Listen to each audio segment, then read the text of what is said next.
Yeah, I mean, to go back to, you use this very specific phrase, embracing someone's culture versus cultural appropriation. And I think that's a big distinction, you Yeah. know? You are married to somebody who is Indian. We do have family members who live in India that come and visit here. So there is something about saying, oh, there's a whole part of another human being that I'm committed to, that I want to embrace that part of the culture. Like, it makes Yeah. me feel good when we have Indian food for dinner. It makes me feel great, like when our kids use Telugu words to refer to their aunts and uncles. In fact, we just had one of our friends, JJ Jones. He's on TikTok and stuff. I don't know if you saw this video that he posted the other day, but he posted this incredible video where he was like getting out of his car, and there's like an Indian family who lives across the street from there, this big party, and he got out and he saw one of the people getting out of their car with their son, but dropped their keys. And so they didn't notice it. So JJ just kind of went over and grabbed it and said, hey, here you go. And the Indian dad looked at his son and said to the son, okay, what do you say to uncle? Oh. And JJ was like, huh?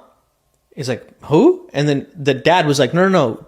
What do you say to uncle? And then the little Indian boy looked up at my That's buddy who's sweet. black and said, thank you, uncle. Yep. And he just was like blown away by that. And so that is for me like, oh, that's an embracing Yeah. of this thing within a culture that might not be normative in your culture, but Yep. you can see something that's beautiful in it. And you can say, there's a principle here that we can really appreciate, you know, and you can pull from, like the idea of respect. You don't have to use the exact same words, but, you know, we can be like, oh, we want our kids to refer to people as Mr. and Mrs., Yeah. you know? And so anyways, I just think that that's an example of the difference between cultural appropriation, where you're trying to like steal something and there's like an internal benefit, versus like, no, there's an embracing of a culture, and even maybe even beyond embracing, there's an appreciation of another culture. Well, that and I we think long that's for. the word, though, is appreciation. Because there's, you know, for instance, one thing that I've gotten a lot of flack for over the years is wearing Indian clothes.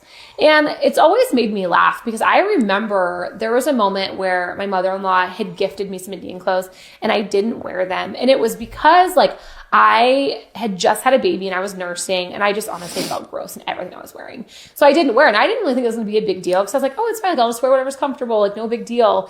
And I do remember like later she was kind of bummed because I didn't wear the gift that she got me. And I look back on it now and I'm like, oh, like she was trying to give me something special and something sweet.